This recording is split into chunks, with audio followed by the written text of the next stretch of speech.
Une lumière.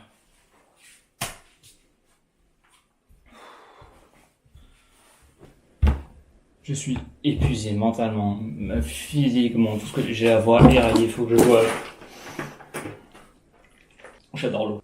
Dans 20-30 ans, il n'y en aura plus.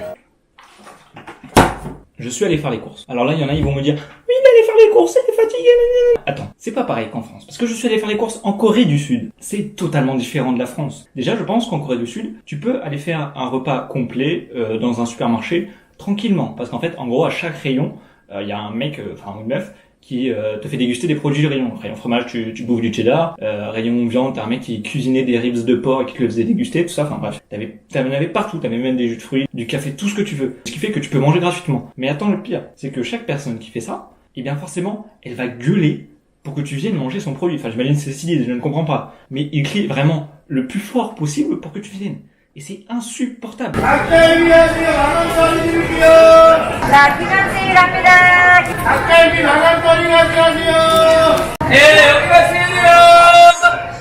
J'ai perdu 4 points d'audition en 20 minutes dans ce magasin. Déjà j'avais mal, tu vois. Ensuite, si vous allez faire les courses, vous le savez très bien. Quand tu vas dans un magasin que tu ne connais pas, tu mets du temps à trouver les trucs, hein. Tu mets beaucoup de temps. Mais c'est encore pire dans un magasin coréen, bien sûr. C'est-à-dire que dans un pays où l'aliment de base, c'est le riz, j'ai mis bien 20 minutes à trouver du riz. Hein. Qu'est-ce que mange un étudiant à part du riz? Des pâtes. Donc je voulais trouver des pâtes, des vraies pâtes, tu vois. Pas des nouilles ou des nouilles au riz, des nouilles à l'amidon, tu vois, des vraies pâtes, des macaronis, des spaghettis, tu vois. Je vous laisse admirer un étudiant qui craque sous la pression de ne pas trouver des pâtes. Là, c'est la situation d'urgence, là. Là, il est pour 21h au moins. Je suis dans une situation mais impossible. Ça fait franchement bien une demi-heure que je tourne en rond pour trouver des fucking pâtes. Je tourne en rond dans ce de magasin de mes deux et je trouve aucune pâte de mes deux. Les seules pâtes qu'ils me proposent, c'est des nouilles au riz, tu vois. Mais moi, j'en ai marre du riz, tu vois. Moi, je mangeais des vraies pâtes au blé. J'en ai pas. Ne pas trouver de pâtes dans un magasin, c'est inacceptable. J'en peux plus, là. J'en ai marre. 12 seconds later.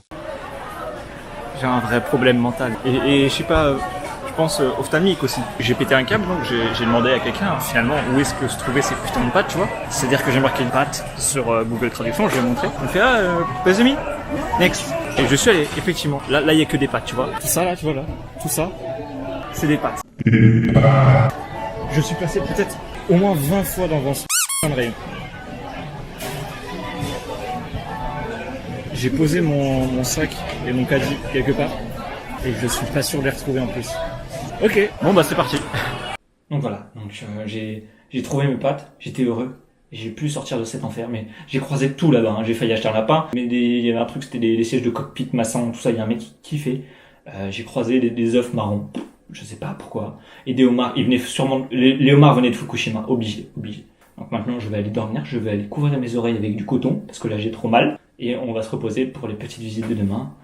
Je vous dis à demain, tchuss.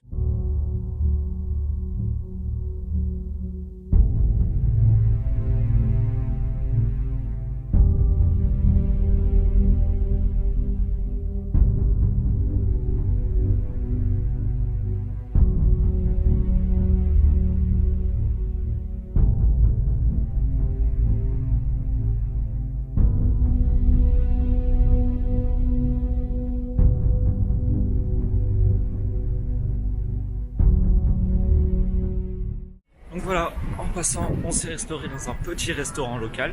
On entame la petite marche, la petite trotte, jusqu'à une télécabine qui nous emmène directement là-haut. 10 seconds later. Comme vous avez pu le voir, eh ben, j'ai mangé au McDo et je regrette totalement maintenant. Parce que j'avais pas vu que j'avais une montée. Tu sais, cette sensation quand tu sens ton coca qui font boing boing boing dans ton ventre. Eh ben, c'est ce qui est en train de m'arriver. Não lembro bem se foi recado ou aviso. Não lembro onde que escutei alguém falar. Não lembro bem se foi recado ou aviso. Não lembro onde que escutei alguém falar. Não lembro bem se foi recado ou aviso.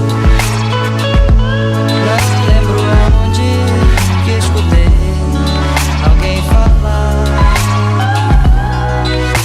Is there any good reason for me to live a lie? I say, is there any good reason for you to believe it all? With every new season, a certain type of certainty that works with you and how to deceive us all. To relieve us all. Some winters they stay forever. Some summers they never go. Somewhere they are laughing again. Yo, on se retrouve pour le petit résumé de ce qui se passe dans la semaine, principalement des choses pas cool pour moi. On va commencer la semaine assez soft. En Corée, ils servent tous les plats sont servis très chaud, notamment parce qu'en hiver il fait très froid, donc forcément de manger quelque chose de chaud, ça aide à mieux à se réchauffer, tu vois. Et donc c'est pour ça que quand ils boivent, ils font énormément de bruit. Mais bon, à force on s'y habitue. Tu dois le faire parce que comme ça te permet de refroidir la soupe et tout ça, on connaît. Sauf qu'un jour, j'étais fatigué, j'ai oublié de le faire. La soupe était beaucoup trop chaude. Je l'ai mise dans ma bouche et là, j'en ai foutu partout là. Bon, heureusement il y avait 3 mecs, ils étaient de dos et tout, ils m'ont pas vu dans le restaurant. Et bon, ça c'était soft. Ça. Parlons d'une autre chose. Il y a un phénomène très connu en Corée de musique avec des boys bands. Ça s'appelle la K-pop. Ne tombe jamais là-dedans. Parce que moi je suis ici, forcément en YouTube, qu'est-ce qu'il me fait? Il me propose de la K-pop. J'écoute des trucs, je me dis mais pourquoi j'écoute ça? Et le pire c'est que j'aime, tu vois, genre vraiment, de temps en temps ça me plaît, mais c'est bizarre, j'ai l'impression d'écouter du One Direction coréen. Actuellement sur mon YouTube, il y a que ça.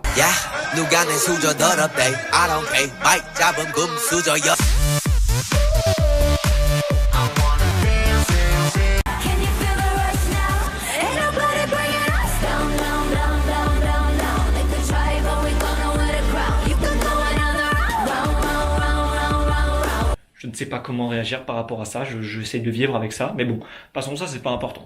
Passons à quelque chose le plus important par rapport à Séoul même, c'est la pollution. Vous avez vu les alertes que je vous ai montrées la dernière fois, j'en ai reçu 3 entre-temps, depuis l'autre jour. Ils envoient ça, notamment quand c'est vraiment très pollué. Le seuil fixé par l'OMS, tu vois, normalement pour bien vivre à peu près, c'est 50 microparticules par mètre cube, si je dis pas de conneries. Et le jour où j'ai reçu les alertes, on était à 220, donc c'est plus de 4 fois ce qui est à peu près recommandé. Là, ce matin, on était à 60. Ce soir, on était à 120. Donc, ça peut changer très vite. Mais le pire, c'est qu'il y a des gens, ils s'en foutent. Vraiment, le jour où on était à 220, moi, j'étais avec mon masque et tout, j'étais parano de ouf, je fais attention à pas marcher vite et tout pour pas respirer trop fort. Mais il y en a, ils s'en foutaient complètement. Ils étaient sans masque, ils étaient en mode, ah oui, donne-moi du cancer. Donc ça, c'était le fact pas très cool à propos de Séoul.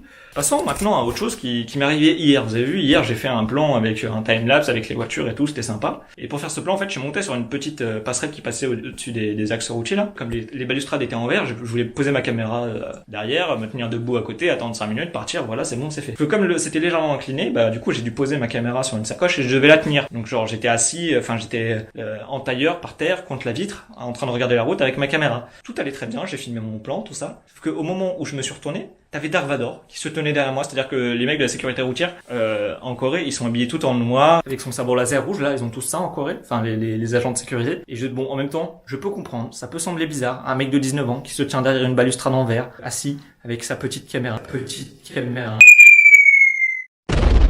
Je peux comprendre, mais n'empêche que Dark Vador il m'a fait peur. Bon, je lui ai mis un petit peu de force dans la gueule, c'est bon, c'est passé. Après ça, parlons de mon plus gros traumatisme qui m'est arrivé aujourd'hui. Je suis content de faire ce résumé aujourd'hui parce que sinon, je n'aurais pas pu vous faire partager ça cette semaine-là. En gros, tout part d'une porte. Alors, je me suis déjà pris une porte dans la gueule en sortant d'un entretien dans une entreprise, mais ça, c'était rapide, c'était furtif, tu vois. Tout s'est très bien passé pour mon entretien, parce qu'à la fin, mon cerveau a fait un twist de mots incompréhensible. Merci de m'avoir reçu. Qu'est-ce que tu fais, Corentin? Pourquoi tu dis ça? Donc, en faisant ça, je me retourne, tu vois, pour partir. J'ouvre la porte, j'ouvre pas assez, je me la tape dans l'épaule, je fais aïe, comme ça. Je n'ai pas été pris dans cette entreprise, mais bon, passons. C'était tranquille par rapport à aujourd'hui. Parce que, en gros, dans mon entreprise, pour mon stage, l'ascenseur est vraiment au milieu du bâtiment, tu vois. Et donc, en sortant de l'ascenseur, t'es sur un petit palier, tu vois, et après, tu badges pour rentrer et sortir sur l'open space. Et donc, moi, j'ai toujours pensé que c'était des portes automatiques avec détecteur de mouvement et tout ça quand tu passais, tu vois. En fait, ce midi, quand on allait manger, tu vois, à midi, donc il commence à partir. Moi, j'ai dû ranger mes affaires et tout ça, donc le temps que je prenne ma sacoche et tout, j'étais légèrement en retard par rapport à eux, tu vois, j'en étais 15 mètres devant moi, donc eux, ils passent la porte, là, et moi, quand j'arrive, la porte se referme, tu vois. Je me suis dit, bon, je vais avancer, je vais mettre ma main, je vais avancer, la porte va s'ouvrir, tu vois. Là, j'avance comme ça, en diagonale, comme ça, je passe. Tu sais, cette sensation quand tu viens de te faufiler entre des portes, t'as l'impression d'être un ninja feuille, tu vois, tu passes comme ça. Et là, le ninja, il s'en est pris une sacrée dans la gueule. Je commençais à avancer mon corps, avancer ma jambe, tu vois, ma main. Quelle fut ma surprise de voir que moi j'avançais, tu vois, la porte elle avançait toujours aussi, et la porte elle s'arrête pas là. Et la porte ne s'est pas arrêtée du tout, enfin elle s'est arrêtée quand elle était sur moi. Je pensais qu'il y avait un détecteur de mouvement, il n'y en avait pas, et je pensais que la porte, une fois qu'elle allait me toucher, elle allait se rouvrir. Ah non, la porte, elle s'est fermée sur moi. Non, elle s'est dit, c'est bon, je suis fermé, je ne bouge plus. Heureusement, il y avait un gars de mon équipe avec qui je m'entends bien, qui était sur le palier. Je lui ai dit, s'il te plaît, j'ai besoin d'aide là. Parce que je pouvais pas. Et je pouvais pas accéder au badge, moi, donc j'étais bloqué. Et heureusement, il est venu me libérer, parce que sinon j'allais rester là comme un con. C'était vraiment très traumatisant comme expérience. Je ne souhaite ça à personne. Faites gaffe aux portes en verre. Il faut faire gaffe, c'est plus dangereux que ce qu'on ne le croit. J'imagine les gens qui étaient dans l'open space encore derrière, qui ont dit putain mais qu'il est con ce français. Désolé la France de laisser une image comme ça en Corée. Donc c'était le petit récit de la semaine. Moi je vous dis à la semaine prochaine et j'espère que je serai encore vivant et tchuss. Somewhere spring is falling asleep. There's someone deep, fall, let it go. Leaving questions that we can speak to the answers, man, I don't know.